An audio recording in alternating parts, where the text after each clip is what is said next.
რახან შევედით ზამთრის სეზონში, დაიწყო გრიპის მასიური გავრცელება, ამიტომ მოსახლეობას მინდა შევახსენო მისი გავრცელება, სიმპტომები და როგორ უნდა მოვიქცეთ, როგორ უნდა მოვერიდოთ სხვას, როგორ უნდა დავიცვათ თავი და როგორ უნდა ვიმკურნალოთ სახლის პირობებში. გრიპი ეს არის ფრანგული სიტყვა და თავდასხმას ნიშნავს. ძალიან კონტაგიოზურია, რას ნიშნავს კონტაგი? ძალიან გადამდებია. ინფექციის წყაროს წარმოადგენს ადამიანიდან ადამიანზე გადადის ძალიან სწრაფად. ძალიან ხშირად ავადდებიან თითქმის ყველა ასაკის, განსაკუთრებით ბავშვები და ასაკოვნები. ინკუბაციური პერიოდი აგრიპს აქვს 1-2 დღე, ბეგრიპს აქვს 5-7 დღე. და გადამდებლობა 7 დღის შემდეგ გრიპს არ აქვს. ჩივილები რა არის? როგორ იწყება ეს დაავადება? უეცრად, მწვავედ, იწყება მაღალი ტემპერატურებით 39-40 გრადუსი, ცემინება, ყელის ტკივილი განსაკუთრებით, თავის ტკივილი, წვის შეგრძნება თვალებში, მადის დაკარგვა, ტკივილები, კუნთების შემცვენებები. შეიძლება გართულდეს პატარებში ყურის ტკივილით, ძალიან ხშირად არის ბავშვებში დიარეები. არის ღებინება, არის ძლიერი საერთო სისუსტე, ზოგჯერ ადგომაც კი არ შეუძლიათ ლოგინიდან, ისეთი კუნთების ტკივილი იცის, განსაკუთრებით ბეგრიპმა იცის კუნთების ტკივილი. გრიპი არის საერთოდ მსუბუქი, საშუალო, მძიმე და უმძიმესი.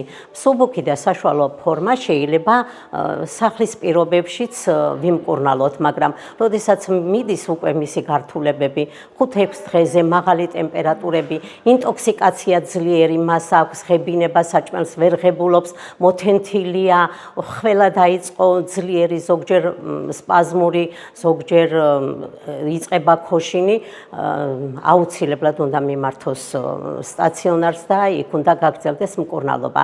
დანარჩენი სახლის პირობებში რა უნდა გავაკეთოთ? უნდა დავიცვათ სხვაც, ხშირი ხელების დაბანა, სითხის დიდი რაოდენობით მიღება, ძირითადად ანტივირუსულები და სიცხის დამწევის საშუალებები, პარაცეტამოლი, ნუროფენი, პანადოლი, სხვადასხვა სიცხის დამწევები ნებისმიერი, ოღონდ დიდი რაოდენობით სითხესთან ერთად.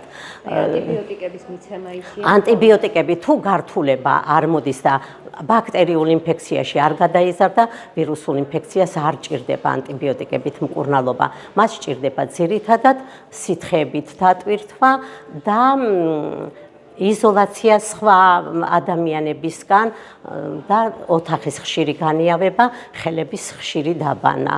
აი ეს ჭირდება აუცილებლად. ანტივირუსულიდან სხვათა შორის ძალიან კარგია სეზონური აცრის გაკეთება, რაზედაც მოსახლეობა რატომღაც თავს იკავებს, არადა მე მაგალითად ყველას მოუწოდებდი, რომ ოქტომბერ-ნოემბერში გრიპის ვირუსი ყველა მაიცრას ერთ-ერთი საუკეთესო თავდაცვა ამის გამო და იმდენი საწინააღმდეგო აზრები არის ამასთან დაკავშირებით, რომ მოსახლეობა რატომღაც თავს იკავებს და მე მაგალითად პირიქით მოუწოდებდი, მე თვითონ ავიცერი და ჩემი შვილიშვილიც ავცერი გრიპის ვირუსზე, ამიტომ მოუწოდებ ყველას აქეთკენ. და თუ ბავშვის მდგომარეობა და განსაკუთრებით ასაკოვნების გართულდა და მისი მდგომარეობა უკვე დამძიმდა, აუცილებლად უნდა მიმართოს სტაციონარს და გაგრძელდეს სტაციონალური მკურნალობა იმის მიხედვით, რა გართულება წამოვიდა.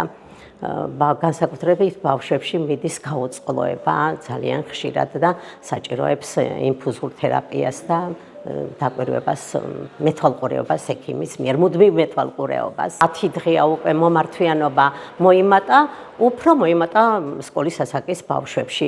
რაც ჩამოვთვალე ზუსტად იგივე ჩივილებით, მაღალი ტემპერატურა, ყელის ტკივილი, უმადობა, საერთო სისუსტე, ამიტომ როგორც მოგახსენეთ სახლის პირობებში, იქვე უნდა იქნეს დაწყებული სითხებით მკურნალობა და განიავება არ უნდა ჩაფუთვა, პირიქით ოთახი ხშირად უნდა გაანიავოთ და ბავშვმა უნდა მიიღოს ჰაერი, სუფთა ჰაერი. გადამდებლობა ბავშვებში ძირითადად არის სათამაშოებითაც, საწოვარითაც, სხვადასხვა საგნებითაც, ამიტომ აი ასეთ დროს უნდა მოვარიდოთ ბავშვები ერთმანეთს და როდესაც პირველივე ნიშნები გამოჩნდება, სკოლაში წასვლიდან და ბაღში წასვლიდანაც უნდა შეიკავონ თავი, იმიტომ რომ შენ ავათხარ, შენ ხარ უკვე ინფექციის წყარო და უნდა შეეცადო რომ სხვაც არ დაასნებოვნო. ისე ნიღბის ტარებას ნამდვილად ურჩევ ამჯერად ყველას და ხელების ხშირად დაბანას. ჯანმრთელობას ვსურვებ ჩვენს მოსახლეობას, კარგად გადაგვეტანოს ამ ვირუსთან ბრძოლა, რა ვქნათ, შემოიჭრა და გაუმკლავდებით დარწმუნებული ვარ, თვითონ ოჯახებიც და ჩვენც ექიმები დავეხმარებით ყველანაირად.